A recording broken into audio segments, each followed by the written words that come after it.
Good morning friends. సంపాదన తక్కువగా ఉంది, ప్రశాంతంగా జీవించాలి, ఎలా జీవించాలి, సాధ్యమేనా అనేది ప్రశ్న. చాలా సాధ్యం కాదండి, చాలా కష్టం. ఎందుకంటే నీ సంపాదన తక్కువగా ఉన్నప్పుడు నువ్వు ఎవరి దగ్గరికి పోయి కూర్చున్నా వాళ్ళు మెయిన్ నీ బలహీనత ఏముందో దాన్ని ఎత్తుతారు. ఇప్పుడు నువ్వు ఏ చేయకపోతే ఎలా బతుకుతావు అనే ప్రశ్న. ఈ ప్రశ్నకి జవాబు చెప్పలేక చాలామంది బాధపడుతుంటారు. చదువుకున్నాడు, మంచి చదువు చదివాడు, ఉద్యోగం కోసం ప్రయత్నం చేస్తున్నాడు కుర్రోడు. ఇంకా వాడిని ఎక్కడికి పోయినా ఉద్యోగం వచ్చిందా, ఉద్యోగం వచ్చిందా, ఉద్యోగం వచ్చిందా. వాడికి ఉద్యోగం వస్తే రాకపోతే వీళ్ళకెందుకు, వీళ్ళ ఇంట్రెస్ట్ ఏది, పక్కన వాళ్ళ ఇంట్రెస్ట్ బంధువుంది. వాడికి ఉద్యోగం రాకపోతే వాడి కుటుంబ సభ్యులు వాళ్ళ సమస్య అది. కానీ వీళ్ళు బజారుకి పోయిన కానీ వాడిని బతకలేదు, ఉద్యోగం వచ్చింది అంటాడు. సరే, వాడికి ఉద్యోగం వచ్చి ఉద్యోగం చేసేటప్పుడు ఉద్యోగం వచ్చింది కదా, ఇంకా పెళ్ళి అయిందా, పెళ్లి చేసుకున్నా, నీ తోటి వాళ్ళందరూ పెళ్లి చేసుకుంటున్నారు, పొప్పనాలు ఎప్పుడు పెడతావు. ఇంకా వాడి ఇంట్రెస్ట్తో పనిలే, వాడికి ఉద్యోగం వచ్చింది, వాడికి ఆ సంపాదనతో పోషించగలదా లేదా భార్యని, లేకపోతే వాడి ఇష్టాలు ఏముండయో అనేదాన్ని వాడి అవకాశాన్ని వాడు కుదరరు. ఇంకా ఎక్కడికి పోయినా, ఏ నలుగురిలో పోయినా ఆ లోపం మీద ప్రశ్నిస్తూ ఉంటారు. ఉద్యోగం రాకపోతే ఒక బాధ, ఉద్యోగం వస్తే ఇంకొక బాధ. ఇంకా పెళ్ళైన కాంచి ఇంకా పిల్లలు లేరా మీకు అని ఇలా ప్రశ్నిస్తుంటారు. అంటే మీకు అర్థమైందా, మనం అందరితో కలిసిమెలిసి ఉండాలంటే మనకి అర్హతలు ఉండాలన్నమాట. అంటే బాగా సంపాదించాలి, ఏ లోపం లేకుండా ఉండాలి అని, లేకపోతే వీళ్ళందరూ ఏదంటున్నా పడి ఉండాలి. ఈ రెండే. ఒకటి ఆత్మాభిమానంగా బతకాలంటే మనకి వీళ్ళందరినీ దూరం పెట్టాలి. ఒకటి మనం సరే ఆ గౌరవ మర్యాదలు మన ఆత్మాభిమానం అమ్మేసుకొని పక్కన పెట్టేస్తే ఇంకెవరు ఏమన్నా తలకాయించుకొని సరే సరే సరే అని తాళం కొట్టమని నేర్చుకోవాలి. ఈ రెండు కానీ లేకపోతే మనిషి బతకలేడు, చనిపోతాడు అనమాట. ఎందుకంటే మనుషులు లేకుండా మనుషులు దూరంగా మనిషి జీవించాలంటే చాలా కష్టం. అది ఏమంటారు, అది ఒక యజ్ఞం లాంటిది అనమాట.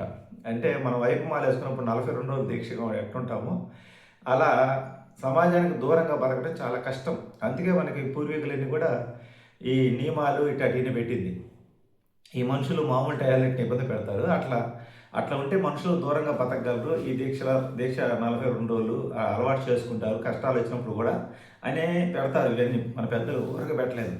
అంటే అంటే నేను ఎప్పుడు కూడా సమాజం నీ యొక్క లోపాన్ని తీసుకొని వాళ్ళు ప్రశ్నించడమే వాళ్ళ యొక్క ఉద్దేశం. ఇంకొకటి ఏంటంటే కొంతమంది ఏమంటారంటే, మనం బంధువులు కనుక చూసినట్టయితే అందరిని వదులుకొని మనం పక్కకు పోయినా ఎవడో ఒకడు ఉంటాడు, వాడు మన వెంట పడుతుంటాడు. మనకి మంచిగా తాళం కొడతా వాడు ఎలా మాట్లాడతాడంటే, వాడు ఎట్ట గుచ్చుతాడంటే చాలా దారుణంగా గుచ్చుతాడు. వాడు సందర్భం వచ్చినప్పుడల్లా మన బలహీనతని మనకి ఎలా గుర్తు చేస్తాడంటే, ఎవరో ఒకరితో పోల్చి వాడు వంశాన్ని తీసుకొస్తాడనమాట. మీ వంశం ఒకప్పుడు గొప్ప వంశమే, కానీ ఇప్పుడు ఎందుకు పనికి రాకుండా పోయింది, ఒకప్పుడు గొప్పదే అంటే అక్కడ ఒక పక్క పొగుడుతూ నేను తిడుతున్నాడు వీడు. ఇంకొకటి దగ్గర పోయి కూర్చున్నాం అనుకో, అన్న చాలా మంచివాడు అన్న, కానీ అన్న పిల్లలే చెప్పిన మాట వింటారు, వాళ్ళ జీవితాలే బాగలేవు. అన్న చాలా మంచివాడు, పాప చూడు అన్న పరిస్థితి ఎలా ఉందో అని నీ బలహీనతలన్నీ అందరి ముందు చెప్తూ వాడు ఒక రకమైన పైశాచిక ఆనందాన్ని పొందుతుంటాడు. అంటే వీళ్ళ కొడుకు పెళ్లి కాలేదు, కూతురికి పెళ్లి చేసిన అమ్మాయి ఇంట్లో ఉంది, పాపం అన్న చూడు అంటే వీడేమైనా చేయగలరా. పాపం అన్న చూడు అని అందరికి 10 మందిని కూర్చోబెట్టి అందరికి పొగుడుతున్నట్టు చెప్తాడు, అన్న మంచివాడు పాపం, అన్నకి ఎందుకు వచ్చింది ఈ కష్టం అంటే. వీడేమైనా సమస్యను పరిష్కారం చేయగలడా, చేయలేడు కదా. అలా మన బలహీనతని వాడు 10 మందికి తెలియని వాళ్ళు కూడా పిలిచి కూర్చోబెట్టి చెప్తారనమాట. అంటే మనం పొగుడుతున్నట్టే. ఇట్లా మనుషులు అనేవాళ్ళు ఇలా ఉంటారన్నమాట. ఇకపోతే ఇంకా కొంతమంది ఉంటారు, ఇంకా మన బంధువులు పలకరిస్తేనే సమస్య, వాళ్ళతో పలికిన సమస్య, పలకపోయిన సమస్య. పలకపోతే పొగురుపోతుంటాడు, పలకరిస్తే మనలో లోపాలు ఏదో ఒకటి ఇస్తాడు అనమాట. ఇలా ఉంటారు. ఇక వాళ్ళ ఇష్ట ప్రకారం మనం జీవించాలి. ఒక్కొక్కడికి ఒక్కొక్క ఇష్టం ఉంటుంది, అదంతా మనమే రుద్దుతాడు. మన బాధలు ఒకళ్ళు పలకరిస్తారు, ఏంటి భలే దుఃఖంగా విచారిస్తున్నావు, ఏంది ఆలోచన చేస్తున్నావు అంటాడు. నువ్వు మామూలుగానే కూర్చుని ఉంటావు, వాడికి నేను పలకరించుకోవాలి కాబట్టి ఎందుకు తీవ్రంగా ఆలోచన చేస్తున్నావే, బాధపడగలయా, అన్నీ జరిగిపోతాయి అని చెప్పి వాడు నీలో బాధ లేకపోయినా దాన్ని కల్పిస్తాడనమాట. అంటే మన లోపాలన్నీ తీసుకొచ్చి పిల్లల గురించి ఆలోచన చేస్తున్నావా, పని లేదని ఆలోచన చేస్తున్నావా, ఇవన్నీ వాడు బయటకు గుర్తు చేసి మనకు లేని దుఃఖాన్ని తెప్పిస్తారు. చాలామందిని గమనించారా, మనం లైవ్ నడిపేటప్పుడు వచ్చి ఏందో కొంచెం డల్గా ఉండాలి, ఫేస్ కొంచెం వీక్ అయింది అంటారు. అది వాళ్ళకు ఆ మాట అంటే మనం లేనివన్నీ బయటికి చెప్పుకోవాలి, బాధలన్నీ. ఇది ఒక సునకానందం. ఇలా పొడుస్తుంటారు కాకుల్లాగా. అంటే కుక్కలు ఉన్నాయి జాగ్రత్త, ఆ బజార్ను పోవద్దు, డాగ్స్ ఉన్నాయి జాగ్రత్త, ఆ ఇంటికి పోవద్దు అని బోర్డు పెడతాడు చూడు. ఈ డాగ్స్ కన్నా కూడా దారుణంగా మనల్ని భయపెడుతుంటారు మాటలతో, అవి అరుస్తాయి లేకపోతే. కానీ వీళ్ళు ప్రతినిత్యం మనల్ని గుచ్చుతూనే ఉంటారు మాటలతో. మరి ఇలాంటి సమాజంలో మనం ఎలా బతకాలి అని అంటే, బతకాలంటే కొంచెం దూరం పెట్టాలి. కుక్కలు ఉన్నప్పుడు మనం ఆ బజార్‌కి పోము కదా! ఆ ఇంటికి పోము, ఆ బజార్‌కి పోము. అలాగే మనం ఇంకొక వీధికి పోతాం. కొంచెం ప్రశాంతం కొంచెం వెనక్కి వెళ్తుంటాం. అలాగే వీళ్ళని తప్పించుకొని వెళ్తేనే మనం బతుకుతాం. మనం బతకడానికి ఏదైనా ఒకటి స్థాపించామంటే, నీ బావమరిది భార్యకో నువ్వు చేసే పని నచ్చదు. లేకపోతే మీ అత్తకో, మీ మామకో నచ్చదు.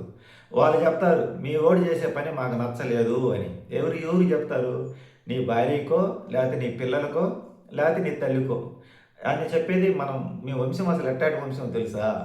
అలాంటిది మనందరూ పరువు పోగొట్టడానికి ఈ పని చేస్తున్నాడు. ఆకలి అయితే ఎవడు కూడు పెట్టడు, సమస్య వస్తే ఎవరు పరిష్కారం చేయరు. బావమరిది భార్యకి నచ్చకపోతే బావ ఆ చేసే వ్యాపారం మానుకోవాలి. బావమరిది భార్యకి నచ్చకపోతే సరే, అది నచ్చక ఇంకొక పని ఇవ్వడమే, ఇంకొకటి ఏదైనా చేశానుకో, అది అత్తకు నచ్చదు, లేకపోతే మామకు నచ్చదు, లేకపోతే పెద్దమ్మ పిల్లకాయలకు నచ్చదు. వీళ్ళు ఈ పనులు పెట్టి వ్యాపారం పెట్టి అందరూ పరువు తీయటానికి తప్పనిచ్చి ఏముందా? పరువు అంటే ఏంది? ఎవరు బతకడానికి వాళ్ళు పెట్టుకుంటారు, దానికి వాళ్ళకి పరువు పోయిందంట. మరి ఆకలి తెచ్చే వాళ్ళు ఎవరు ఉన్నారా? సమస్య పరిష్కరించే వాళ్ళు ఎవరు ఉన్నారా?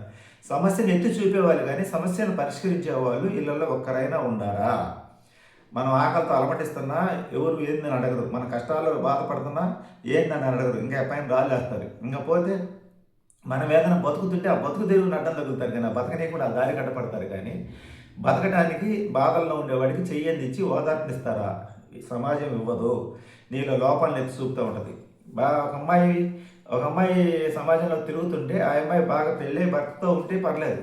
ఏదైనా పెళ్లి కాకపోయినా, పెళ్ళై వాళ్ళ మధ్యలో ఏదైనా గొడవలు డిస్టర్బెన్స్ లేనా, అంతకుముందు వాళ్ళతో స్నేహంగా కొలీగ్స్ బాగా మాట్లాడగలరు కదా, ఆ అమ్మాయి దారిని పోతుంటే కావాలని ముఖం పక్కన తిప్పుకుంటారు. ఎందుకంటే వాళ్ళు ఇప్పుడు అక్కడ ఏమన్నా అమ్మాయి తప్పు చేసిందా? కాలానుగుణంగా జరిగేది కదా, ముఖం పక్కన తిప్పుకుంటారు. ఎందుకంటే మేమంతా బాగున్నా వీళ్ళతో మాట్లాడితే మాకు ఎక్కడ సమస్య వస్తుందో అనేది, లేకపోతే చులకన భావన, చిన్న చూపు. అసలు వీళ్ళని చిన్న చూపు చూడాల్సిన అవసరం వాళ్ళకేంది? వీళ్ళకేమైనా ఇబ్బంది కలిగించారా? వీళ్ళకేమైనా నష్టం కలిగించారా? ఎదుటి వాళ్ళలో లోపాలు ఎతికి వాళ్ళని ఆ లోపాలని పట్టుకొని వాళ్ళని హింసించి, మానసిక మాటలతో వేధించి, చూపులతో వేధించి, రకరకాలైన మనుషుల మధ్యలో మనం ఈ సమాజంలో బతుకుతున్నాం. మరి వీళ్ళందరిని వదిలేసి ఎలా బతకాలి అంటే వీళ్ళని దూరం పెట్టడమే. దూరం పెట్టడం, మనల్ని ఇబ్బంది కలిగించే వాళ్ళందరినీ దూరం పెట్టడమే. దూరం పెట్టి మనం ప్రశాంతంగా జీవించడమే. ఎందుకంటే మనం ఆ బాధల్లో ఉన్నప్పుడు ఎవరి దగ్గరికి పోయి కూర్చున్న పరిస్థితులు మనకి వనవాసం అనేది చూశారు కదా, కష్టకాలంలో వనవాసం చేస్తారు. అలాగే మనం కూడా మనకంటూ ఒక వలయాన్ని సృష్టించుకొని ఏ ఫంక్షన్లో పోకూడదు. ఎంత ముఖ్యమైన సరే ఫంక్షన్కి పిలిస్తే అక్కడ పోకూడదు. ఎందుకంటే పిలిచిన వాడు మంచివాడే, కానీ అక్కడికి వీళ్ళందరూ వస్తారు. పలకరించుకొని మరీ నేను గందరగోళం పెడతారు. పెళ్ళిళ్ళకి పోయినా, ఫంక్షన్లకు పోయినా, మనం అన్నీ సక్రంగా లేనప్పుడు, పరిస్థితులు బాగలేనప్పుడు మనం బతకాలంటే మనుషులు దూరంగా ఉండాలి. ఏదో కాలక్షేపం కోసమో, ఎవరో మనం మంచి చేస్తారనో, వాళ్ళు అడిగినటువంటి మనం జవాబు చెప్తున్నాం అనుకో, వాళ్ళు మాటలతోటే మనం చంపేస్తారు, మానసిక వేదనకు గురి చేస్తారు. ఇలాంటి వ్యక్తుల మధ్య మనం బతుకుతున్నాం. బంధువులందరూ వదిలేసి ఒక్కడితోటైనా మాట్లాడదు నువ్వు. ఆ ఒక్కడే నీ ఇన్ఫర్మేషన్ మొత్తం అవతలలో చెప్తాడు. ఆ ఒక్కడే నేను గుచ్చి వాళ్ళు ఈడు ఉద్దేశం అవతల వాళ్ళు అంటున్నారని చెప్పి నేను రెచ్చగొట్టి నీ మానసిక వేదన చూసి వాడిని ఆనందపడి సంతోషిస్తుంటాడు. అందరిని వదిలిపెట్టినా మనల్ని కదిలించడానికి ఎవరో ఒకరు ప్రయత్నం చేస్తుంటారు. వాళ్ళ నుంచి చాలా జాగ్రత్తగా ఉండండి. మన పరిస్థితులు బాగానప్పుడు మనం బతకాలంటే వీళ్ళందరిని వదిలిపెట్టి మనం ఎంత మౌనంగా ఉంటే అంత మంచిది. ఎవరైనా పలకరించినా మనం తిరిగి సమాజం చెప్పుకుంటే ఒక నవ్వు వెళ్ళిపోవడమే. కొంచెం అర్జెంట్ పని వెళ్ళిపోతున్నామని. ఇక సమస్య వచ్చేది ఎక్కడంటే మనల్ని ఎవరో ఒకరు పెళ్ళికి పిలుస్తారు, అక్కడికి పెళ్ళిళ్ళకి పోయిన కాడ అట్లా సమస్య వస్తుంది. మనల్ని ఏదైనా కార్యక్రమాలకు పిలుస్తారు, అక్కడికి పోయిన కాడ సమస్య వస్తుంది. ఎక్కడికి పోయినా సరే మన పరిస్థితులు బాగాలేనప్పుడు ఈ బంధువులకి, సమాజానికి కూడా దూరంగా ఉండాలి. కాబట్టి ఈ ఫంక్షన్లు అనే వాటికి ఎంత దూరంగా ఉంటే అంత మంచిది. ఎందుకంటే నువ్వు బట్ట కట్టాలంటే మళ్ళీ ఎప్పుడు వీళ్ళందరూ మరి ఎప్పుడు దగ్గర అవుతారు? మనకు అవసరం వస్తే ఏంటంటే, అవసరం వస్తే ఎవరు డబ్బు సహాయం చేయడు, ఆర్థిక సహాయం ఎవరు చేయడు. అది నీ బావమరిది కావచ్చు, బావ కావచ్చు, అత్త కావచ్చు, మామ కావచ్చు. నీ పరిస్థితి బాగుంటేనే నీ బంధువులందరూ నీ దగ్గరికి వస్తారు. పైగా అలాగే సమాజం కూడా నీ పరిస్థితి బాగున్నప్పుడే నీకు చప్పట్లు కొడతారు. పరిస్థితి బాగాలేనప్పుడు నేను విమర్శిస్తూ ఉంటారు, నేను దూషిస్తుంటారు. సమాజానికి కావాల్సింది ఏంటంటే ఈ ఎంటర్టైన్మెంట్. అంటే ఎదుటివాడి బాధల్ని అంటే మన చిన్నప్పుడు పిల్లలు ఏం చేస్తారంటే కుక్కల్ని రాళ్ళతో కొట్టి అవి అరుస్తుంటే వీడు ఆనందపడుతుంటారు. అవి ఎంత అరుస్తుంటే అంత కొడతాడు, రాయితో కొట్టి నవ్వుకుంటుంటారు. మన బాల్యంలో చిన్నపిల్లలప్పుడు మనస్తత్వం ఎలా ఉందో పెద్ద అయిన తర్వాత కూడా వీళ్ళు అన్నీ నేర్చుకున్నా కానీ ఆ మనస్తత్వం లోపల అలా ఉంటుంది. ఆ పైశాచిక ఆనందం అంటారు. ఈ బాధల్లో ఉండేవాడిని మాటలతో బాధ పెట్టడం. అంటే వాళ్ళ ఇష్టానికి తగ్గట్టు మనల్ని బతకమంటారు. కానీ బతికేదానికి ఎవడు సపోర్ట్ చేయడు. ఒక్కోడు ఒక ఇది చేయొచ్చు కదా అంటాడు. అది చేయడానికి డబ్బులు ఎవడు ఇస్తాడు? అది పెట్టుకోవచ్చు కదా అంటాడు. వాడి ఇష్టం ప్రకారం చెప్పినట్టు వాడు పెట్టియాలి కదా అది. ఆ డబ్బులు వాడికి ఇవ్వకూడదు. సలహా వాడిదై ఉండాలి, డబ్బు మందై ఉండాలి. ఇది ఇలాంటి సలహాలు ఇస్తుంటారు. అన్నీ చేయొచ్చు అంటారు. చేసేదానికి మార్గం చెప్పమంటే ఎవడు చెప్పడు. అది మనం వెతుక్కోవాలి. పోనీ ఒక మార్గాన్ని మనం వెతుక్కొని సలహా అడిగాయంటే వాడికి నచ్చదు. అంటే పెట్టుబడి పెట్టుకునేది నువ్వు, కష్టపడేది నువ్వు, సాధించింది నువ్వు. కానీ వాడికి నచ్చకపోతే దాన్ని నువ్వు తీసేయాలి. నాకు ఇష్టం లేదంటాడు. అంటే నువ్వు ఏదైనా పని చేసేటప్పుడు ఏదైనా విషయంలో మీరు అడగండి ఎవరినైనా, మీరు చేసే పని ఎవరికి నచ్చదు. అందుకే ఏదైనా చేసే ముందు ఎవరికి చెప్పొద్దు అంటారు. మేము యూట్యూబ్ ఛానల్ పెడితే మా బంధువులు చాలామందికి నచ్చల. వాళ్ళకి నచ్చలేదు, మమ్మల్ని ఛానల్ తీసేయమంటారు. ఈరోజు మనతో ఎవరు లేరు, ఎవరు పలకట్లేదు. కానీ యూట్యూబ్ ఛానల్ అనేది ప్రతి నెల ఇన్కమ్ అనేది వస్తుంది. అంటే నువ్వు బతుకుని అడ్డం తగలడానికి మాత్రమే ఈ బంధువులు వీళ్ళందరూ ఉంటారు. కానీ నువ్వు బతకడానికి ఎవడు కూడా దారి చూపించదు, అవకాశం ఇవ్వరు. ఉదాహరణకు నేను ఒక ఇల్లు కావాలని ఎంతోమందిని అడిగేవాడు రోజు. అట్ట చెప్పరు మనకి, అలాంటి మంచి సలహా చెప్పరు. కానీ మనతో వచ్చి మంచిగా కూర్చొని పొద్దుకూకుని మాట రెంట్ ఇల్లు ఇప్పించడానికి కూడా ఎవరైనా తెలిసిన వాళ్ళు చెప్పమంటే ఎవరు చెప్పాల. నేను ఇల్లు చూసుకొని నేను సొంత ఇంట్లో చేరిన తర్వాత అప్పుడంటారు మా ఇంట్లో చేరచ్చు కదా, అల్లదైతే బాగుండేది కదా, ఇల్లు అయితే బాగుండేది కదా. నీకు ఉపయోగపడే పని నీకు ఒక ఏది వాళ్ళు చేయరు. నీ అంతా నువ్వు దారి నేర్చుకుంటే ఆ దాన్ని క్లోజ్ చేయడానికి మటుకు దగ్గర అవుతారు అన్నమాట. ఇలా ఉంటుంది సమాజం. ఈ సమాజానికితో మనం పరిస్థితులు బాగున్నప్పుడు ఈ సమాజానికి దూరంగా ఉంటే మనం బతుకుతాం. లేదు సమాజం కావాలనుకుంటే మనం చచ్చిపోతాం.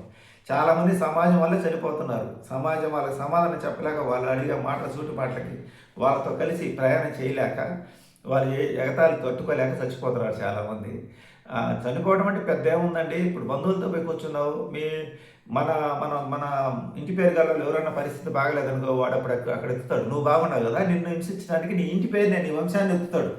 మీ వంశం ఒకప్పుడు గొప్ప వంశం, కానీ ఇప్పుడు చెడిపోయింది, వాళ్ళు చెడిపోయారు వీళ్ళు చెడిపోయారు అని అంటారు అనమాట. అక్కడ నీ కోపం వస్తుంది. కోపం వచ్చి వాడితో వాదన దిగాలి. వాదన దిగితే నీ మనశ్శాంతి కోల్పోతుంది. అందుకని అట్లాంటి ఎదవల్ని ఎంత దూరంగా పెడితే అంత మంచిది. అంటే నీకు మంచిగా ఉన్నట్టుంటూ నిన్ను బాధ పెట్టే మాటలు మాట్లాడతారు. అందువల్ల ఎవరితో పలకపోతే అసలు ఏ సమస్య లేదు. వాడికి మాట్లాడే అవకాశం ఇవ్వబట్టి కదా వాడు ఆ మాట అనేది. వాడికి అవకాశం ఇవ్వకపోతే అంటే వాడు ఎదవ కాబట్టి నిన్ను బాధ పెట్టి వాడు ఆనందించాలని కోరిక. అంటే వాడు పరిస్థితి చిన్నప్పటి నుంచి వాడి బాల్యం నుంచి బాగుండదు. నీ పరిస్థితి బాగుంది కాబట్టి నిన్ను ఏదో ఒక విధంగా మానసికంగా బాధ పెట్టి వాడు పైశాచిక ఆనందం పొందాలి. అవకాశం వాళ్ళకి ఇవ్వకాకండి. మీకు బాగా సంపాదించి పొజిషన్ బాగున్నప్పుడు అప్పుడు ఆటోమేటిక్గా అందరూ వస్తారు. వర్షం పడితే అట్ట చేతిలోకి నీళ్ళు ఎట్ట వస్తాయి, వర్షం పడితే నీళ్ళు ఎక్కడికి పోతాయి, చెరువులోకి వస్తాయి. వర్షం పడకుండా నువ్వు ఎంత ప్రయత్నం చేసినా నీళ్ళు కావాలంటే ఎట్ట వస్తాయి. అలాగే నీకు పరిస్థితులు బాగున్నప్పుడు ఆటోమేటిక్గా చెరువులోకి నీళ్ళు వచ్చినట్టు వీళ్ళందరూ మళ్ళీ నీ దగ్గర అవుతారు.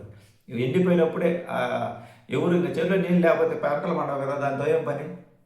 అందువల్ల వాల్ ఉంది కాబట్టి నీ టైం బాగా దగ్గరికి వచ్చినప్పుడు, నీ అదృష్టం కలిసి వచ్చినప్పుడు, నీ కాలం అనుకూలంగా ఉన్నప్పుడు, వర్షం కురిసినప్పుడు చెరువులు ఎట్ట నిండి కలగాలవుతాయో, నీ టైం బాగున్నప్పుడు వీళ్ళందరూ కూడా మళ్ళీ నీ దగ్గరికి చేస్తారు. పరిస్థితులు బాగాలేనప్పుడు మటుకు వీళ్ళ దగ్గరికి పోయి అవమానాలు పడద్దు, బాధలు పడద్దు.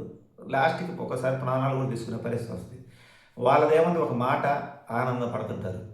నువ్వు కాకపోతే ఇంకొక టార్గెట్ చేస్తారు, నిన్నే టార్గెట్ చేయాలి. నువ్వు దగ్గర పోలేదు ఇంకొకటి చూసుకొని వాడిని ఎగతాలు చేస్తుంటారు. సమాజం ఎప్పుడు కూడా రాళ్ళు వేసే పనే, ప్రశ్నలు స్పందిస్తూ ఉంటుంది. వాళ్ళు చెప్పినట్టు మనం బతకమంటుంది. వాళ్ళ ఇంట్రెస్ట్ తగ్గట్టు మనం ఎట్ట బతుకుతాం. మనకు ఒక ఇంట్రెస్ట్ ఉంటుంది కదా, అది మనం సాధించుకోవడానికి కొంత టైం పట్టింది.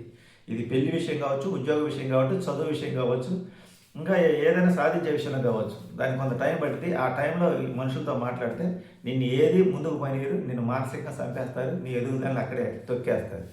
ఇది నా యూట్యూబ్ ఛానల్ పెట్టినప్పుడు నాకు వచ్చిన విమర్శలు ఫస్ట్లో చాలా ఉన్నాయి అన్నమాట. వీళ్ళకి యూట్యూబ్లో డబ్బులు ఎవరు ఇస్తారు, వీళ్ళు పచ్చళ్ళకి చింతకాయ పచ్చళ్ళకి ఎవరు చూస్తారు, ఇప్పుడు ఆ ఫుడ్ వీడియోలో ఎక్కువ పెడుతుంటాను నేను, వాటి మీద డబ్బులు వస్తున్నాయి, ఇలా విమర్శిస్తారు. అలాగే బావమరిది భార్యకి నచ్చకపోతే ఛానల్ తీసేయాలి, ఇలా వీళ్ళు యూట్యూబ్ ఛానల్ పెడితే మాకు అవమానంగా ఉంది, ఆ ఛానల్ తీసేయమనండి అని రకరకాలు చెబుతారు. కానీ వాళ్ళకి మనం ఏదైనా ఒక సలహా చెప్పామనుకో, నువ్వెవడు మాకు చెప్పడానికి అంటారు. కానీ మనకెందుకు చెప్తారంటే వాళ్ళకి సంఖ్యాబలం, అంటే గ్రూపిజం బాగుంది, అన్ని సౌఖ్యంగా ఉన్నాయి కాబట్టి మన మీద రాళ్ళు వేస్తూ ఉంటారు.